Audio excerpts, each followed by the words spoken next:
আপনার হোয়াটসঅ্যাপের মেমোরি ফুল, যে কারণে দেখবেন আপনার জিমেলে বারবারই ওয়ার্নিং দিচ্ছে যে আপনার হোয়াটসঅ্যাপের মেমোরি ফুল।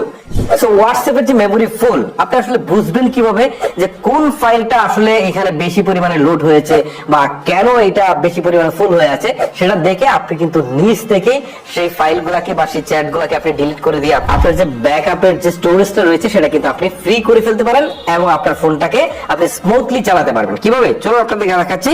শুরুতে আপনার হোয়াটসঅ্যাপে চলে যাবেন। হোয়াটসঅ্যাপে আসার পর আপনার উপরের দিকে দেখবেন 3 লাইনস রয়েছে, জাস্ট এই 3 লাইনসে ক্লিক করবেন। ক্লিক করার পর আপনি এখান থেকে একটা অপশন দেখতে পারবেন সেটিংস নামে। ওকে, জাস্ট আপনি সেটিংসে ক্লিক করেন। ক্লিক করার পর নিচের দিকে একটা অপশন দেখতে পারবেন স্টোরেজ এন্ড ডাটা। ওকে, ভালো করে নোটিস করেন, স্টোরেজ এন্ড ডাটা, এখানে ক্লিক করবেন। ম্যানেজ স্টোরেজ এখানে দেখাচ্ছে 14.8 জিবি, ঠিক আছে, টোটাল স্টোরেজটা দেখাচ্ছে। ওকে, যদি আমরা এখানে ক্লিক দিই তাহলে এখানে আপনারা দেখতে পারবেন কার কার সাথে চ্যাট করে আমি বেশি এমবি খরচ করেছি সেটা দেখাচ্ছে।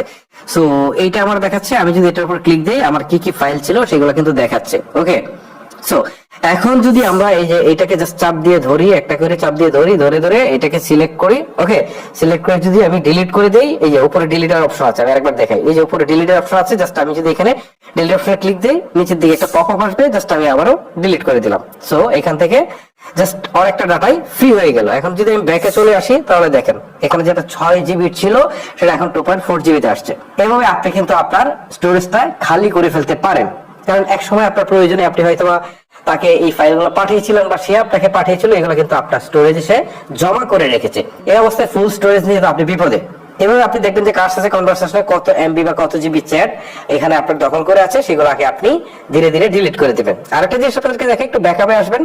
আসার পর এখান থেকে নেটওয়ার্ক ইউজেস, এখানে যদি আপনি ক্লিক দেন তাহলে এখানে কিন্তু আপনি দেখতে পারবেন যে আপনার কলে কত জিবি স্টোরেজ দখল করে আছে, মিডিয়াতে কত জিবি আছে, গুগল স্টোরেজে কত জিবি আছে, এখানে সবকিছু কিন্তু আপনাকে দেখাবে আলাদা করে। ঠিক আছে, এই হচ্ছে মূলত ফ্যাক্ট।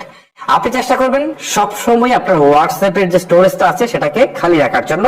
তাতে আপনার হোয়াটসঅ্যাপটা যেমন স্মুথলি চলবে, তেমনি আপনার গুগলের সাথে যতগুলো অ্যাকাউন্ট আছে সবগুলো স্মুথলি চলবে, আর আপনি ব্যাকআপটা তো বেশি পাবেনই। গাইস, এই হচ্ছে মূলত আজকের ভিডিওটি এখানে শেষ করছি। আপনাদের সাথে নতুন কোনো ভিডিওতে দেখা হচ্ছে। আল্লাহ হাফেজ।